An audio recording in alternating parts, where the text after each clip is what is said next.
Bismillahirrahmanirrahim. Assalamualaikum warahmatullahi wabarakatuh. Innal hamdalillah nahmadu wa nasta'inu wa nastaghfir wa na'udzu billahi min sururi anfusina wa min sayyiati a'malina may yahdihillahu fala mudhillalah wa may yudlil fala hadiyalah. Asyhadu an la ilaha illallah wahdahu la syarikalah wa asyhadu anna Muhammadan abduhu wa rasuluh. Amma ba'd.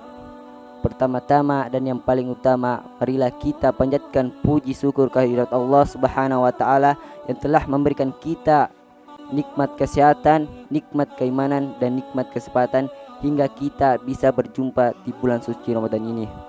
Salat serta salam marilah kita aturkan kepada Nabi kita, yaitu Nabi Muhammad SAW dan para keluarganya, para sahabatnya dan para pengikut-pengikut beliau hingga akhir masa.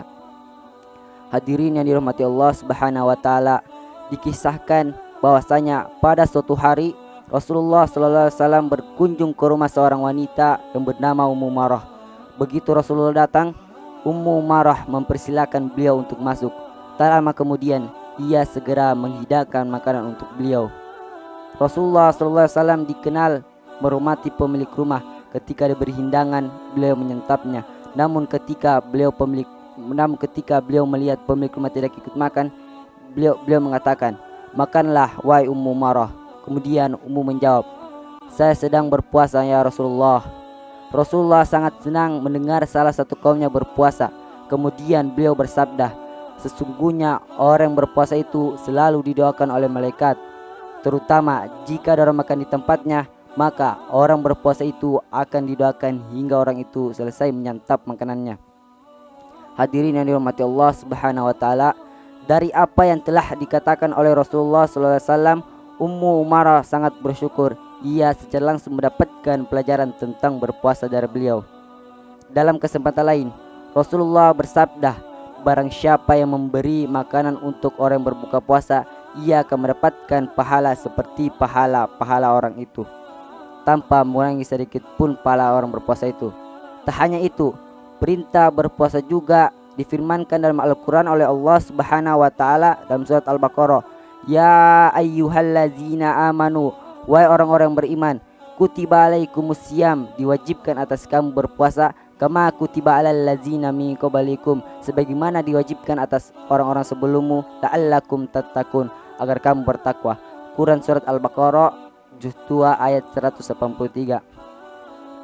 Hadirin yang dirahmati Allah Subhanahu wa taala, puasa merupakan peribadatan yang dicintai oleh Allah Subhanahu wa taala dan Rasulullah.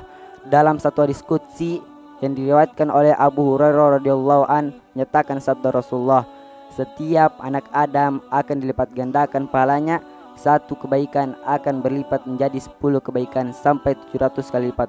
Allah Subhanahu wa taala berfirman, "Kecuali puasa, maka aku," kata Allah, "akan membalas orang yang mengerjakannya, karena dia telah meninggalkan keinginan bawah nafsunya dan makannya karena aku." Sahih hadis riwayat Muslim. Hadirin yang dirahmati Allah Subhanahu wa taala, perlu dijadikan catatan bahwa berpuasa itu tidak hanya menahan lapar dan haus, serta hal yang lain dapat membatalkannya. Orang berpuasa juga harus menjaga lisan dan anggota tubuhnya dari hal yang diharamkan oleh Allah Subhanahu wa taala. Cukup sekian yang saya bisa dapat sampaikan.